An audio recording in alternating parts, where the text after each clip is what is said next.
అందరికీ నమస్కారం. కుంభరాశి వీక్షకులందరికీ స్వాగతం. 2026 జూలై నెలలో కుంభరాశి వారి జాతకం ఎలా ఉండబోతోంది?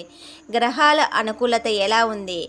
ఏ పరిహారం చేసుకుంటే మంచి జరుగుతుందో ఈ వీడియోలో చాలా క్లుప్తంగా 3 నిమిషాల్లో తెలుసుకుందాం. ఎక్కడ స్కిప్ చేయకండి. ఈ నెలలో గ్రహాల స్థితిని గమనిస్తే రాహువు మీ జన్మరాశి అయిన కుంభరాశిలోనే సంచరిస్తున్నాడు. శనిదేవుడు మీ రాశి నుండి 2వ స్థానంలో మీనరాశిలో ఏల్నాటి శని ప్రభావంతో ఉన్నాడు. కేతువు మరియు శుక్రుడు 7వ స్థానంలో, కుజుడు 4వ స్థానంలో ఉన్నారు. సూర్యుడు, బుధుడు, గురుడు తమ స్థానాలను మార్చుకుంటున్నారు. గ్రహాల స్థితి, వారి ఫలితాలు. ఈ నెలలో కుంభరాశి వారికి మిశ్రమ ఫలితాలు గోచరిస్తున్నాయి. ఆర్థికంగా మరియు ఖర్చులు. ద్వితీయ స్థానంలో శని సంచారం వల్ల ఆర్థికంగా కొంత ఒత్తిడి ఉంటుంది. రావాల్సిన డబ్బు చేతికి అందడం ఆలస్యం కావచ్చు.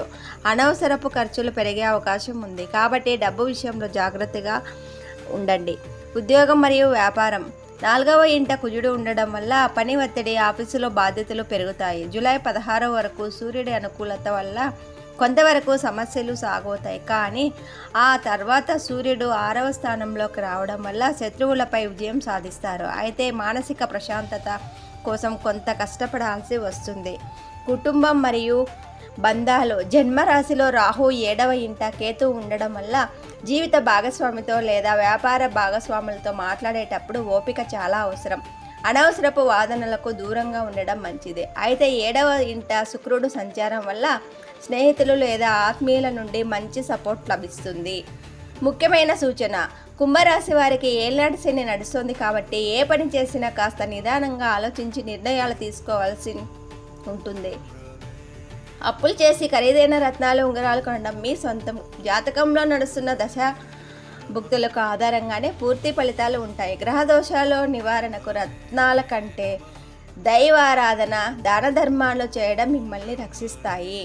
ఈ నెలలో నెగిటివ్ ప్రభావాన్ని తగ్గించుకొని మంచి ఫలితాలను పొందడానికి ఈ చిన్న పరిహారం తప్పకుండా చేసుకోండి. శనిదేవుని ఆరాధన. ప్రతి శనివారం శివాలయానికి లేదా వెంకటేశ్వర స్వామి గుడికి వెళ్ళి నల్ల నువ్వులతో శనిదేవుడికి ఆరాధన చేయండి లేదా హనుమాన్ చాలీసా పఠించండి. రాహుకేతు దోష నివారణ. దుర్గాదేవి స్తోత్రాలు చదవడం లేదా వినాయకుడికి గరికతో పూజ చేయడం వల్ల మానసిక ప్రశాంతత లభిస్తుంది. సూర్య నమస్కారాలు. ప్రతిరోజు ఉదయం సూర్యభగవానుడికి నమస్కరించండి. ఆరోగ్యం ఇవ్వండి.